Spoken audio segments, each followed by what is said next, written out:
सदर ट्रंप की अपनाए हरमुज़ खुलवाने के लिए एक बार फिर मदद की अपील। इत्तेहादियों से ताउन न करने का शिकवा भी कर डाला।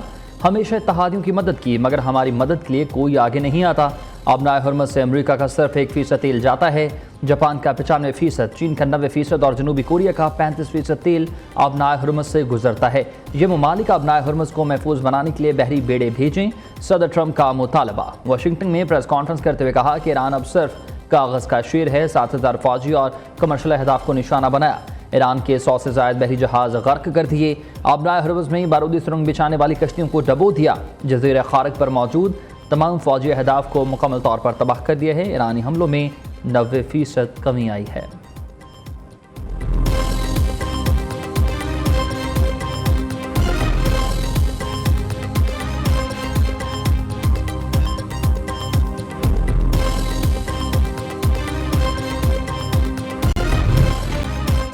बरतानिया ईरान के खिलाफ किसी जंग का हिस्सा नहीं बनेगा, चाहे जितना भी दबाव आए। अवाम के मफाद की हिफाजत करता रहूँगा।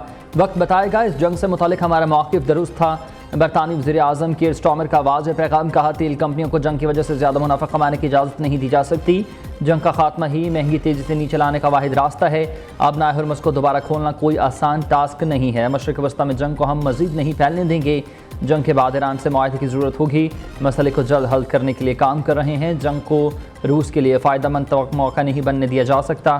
कीर स्टार्मर ने जल्द यूक्रेनी सदर ज़ेलेंस्की से मुलाकात का इंदिया दे दिया।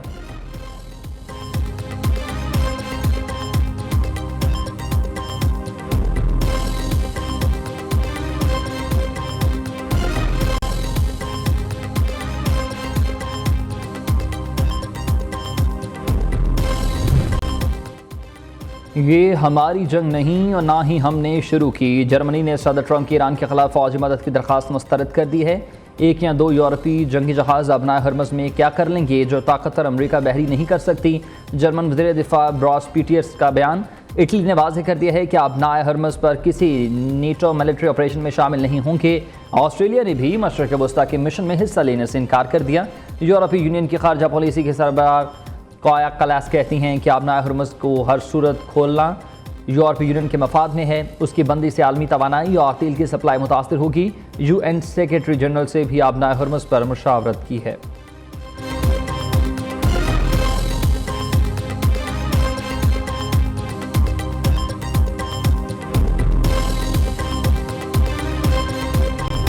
ईरान के ऑपरेशन वादा सादिक 4 की 56वीं लहर। अमरीकी और इसराइली अहदाफ पर मुसलसल हमले जारी हैं। सुपर हैवी हाइपरसोनिक मिसाइल फतह, अमाद और कदर और ड्रोन्स दागे गए। इसराइली दारुल-हुकूमत तेल अवीव के मुख्तलिफ इलाकों और बिन गुरैन एयरपोर्ट पर धमाके। इसराइल एयर स्पेस इंडस्ट्रीज हथियारों की तैयारी के मराकज़, जेट रिफ्यूलिंग इंफ्रास्ट्रक्चर को निशाना बनाया गया। पासदारान इनकलाब का कहना है कि ट्रंप हिम्मत करे अपनी बहरी फ़ौज को फारिस भेजे। अभी भी 10 साल पहले तैयार किए गए मिसाइल इस्तेमाल कर रहे हैं। जून 2025 के बाद तैयार होने वाले मिसाइल तो अभी इस्तेमाल ही नहीं किए गए। इसराइली वज़ारत सेहत का कहना है कि ईरानी हमलों में फ़ौजी एहलकारों समेत 3369 अफराद ज़ख्मी हुए।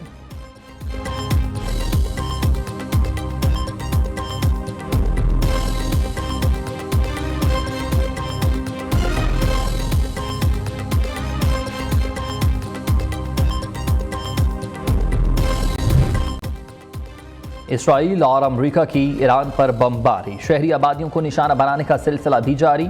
4 बहार बंदरगाह के करीब वाज़े फौजी तनसीबात को निशाना बनाया। शहीद ख़ुमैनी बॉयज़ स्कूल पर हमला किया गया। करीबी घर भी मुतासर हुए। ईरानी मीडिया के मुताबिक खुशकिस्मती से कोई जानी नुकसान नहीं हुआ। उधर इसराइली फ़ौज ने जनूबी लबनान में ज़मीनी कार्रवाई का आगाज़ कर दिया। वज़ारत सेहत लबनान के मुताबिक अब तक इसराइली हमलों में 850 अफराद शहीद, 2000 से ज़ायद ज़ख्मी हो चुके।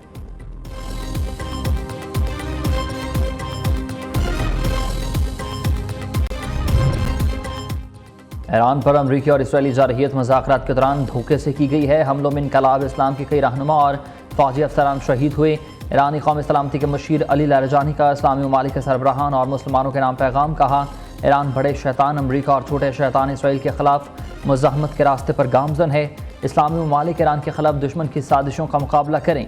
नबी करीम सल्लल्लाहु अलैहि वसल्लम की तालीमात के मुताबिक मुसलमान एक दूसरे की मदद करें। ईरानी वज़ीर ख़ारजा का भरपूर हिमायत पर पाकिस्तान से उर्दू में इजहार तशक्कुर। अब्बास अराग़ची ने कहा कि इसराइल अमरीकी जारहियत पर पाकिस्तानी हुकूमत और अवाम ने ईरान से यकजहती किया। इसराइली और अमरीकी हमलों में 200 से ज़ायद बच्चों समेत सैकड़ों ईरानी शहीद हो चुके हैं।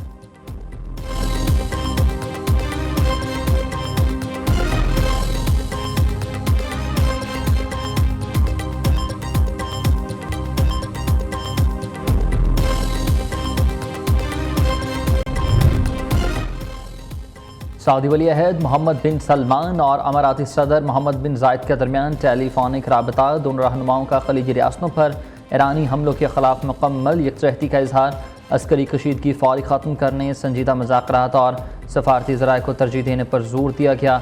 ईरान की जवाबी कार्रवाइयों के खिलाफ सऊदी अरब और मुत्तहिदा अरब अमारात का मुत्तहिद रहने का आज़म।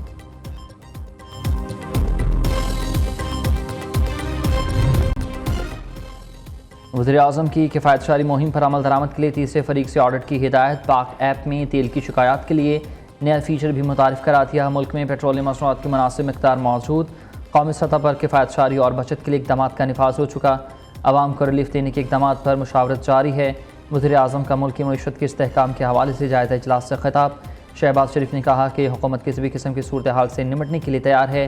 तमाम फैसले तवील मुद्दती मुआशी इस्तेहकाम को मलहूज़ खातिर रखते हुए किए जा रहे हैं।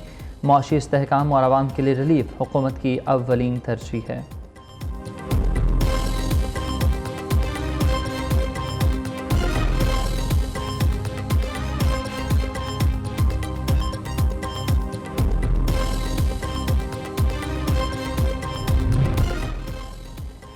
वज़ीर आला मरीम नवाज़ की ज़ेर सदारत पंजाब कबीना का वीडियो लिंक इजलास। तमाम वज़रा और अफसरान 2 माह की तनख्वाही और वज़ीर-ए-आज़म के फ़ायद फंड में देंगे।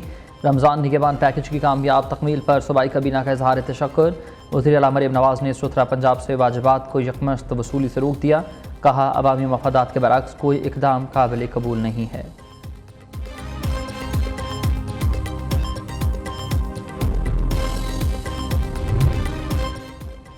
सिंध हुकूमत का आज से ईवी बस का नया रूट शुरू करने का ऐलान। सीनियर सूबाई वज़ीर शर्जील मीमन कहते हैं कि इलेक्ट्रिक बस सर्विसेज का नया रूट गुलशन ममार से टावर तक शुरू किया जा रहा है।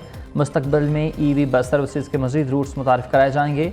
सिंध हुकूमत शहरियों को आलमी मयार की ट्रांसपोर्ट फराहम करने के लिए पुरअज़्म है।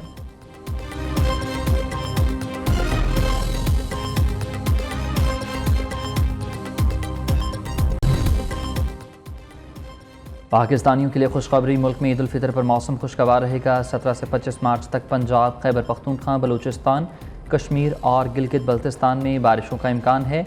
मालम जबा और कलाम में बर्फबारी से हर शहर ने सफ़ेद चादर ओढ़ ली है।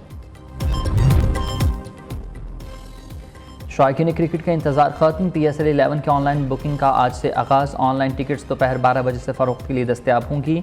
फिजिकल टिकट 24 मार्च से TCS एक्सप्रेस सेंटर्स पर दस्तयाब होंगे। मेगा इवेंट का आगाज़ 26 मार्च से लाहौर में होगा।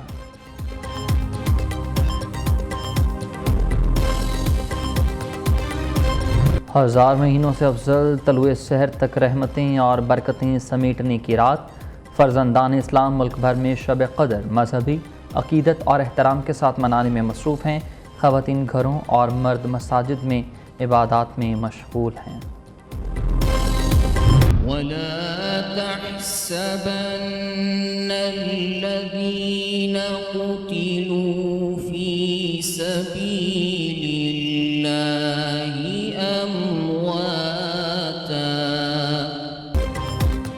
और कौन बनेगा किरत का सुल्तान। लाहौर के कारी मोहम्मद अब्दुल्ला यूसुफ का फाइनल में पहुंच गए। कारी हाफिज़ हुज़ैमा शाकिर को तीसरे सेमीफाइनल में शिकस्त। प्रोग्राम किरत का सुल्तान सीज़न 3 में ईमान अफरोज़ मुकाबले। नाजरीन, नियो न्यूज़ पर पूरा माह रमज़ान इफ्तार ट्रांसमिशन में देख सकते हैं।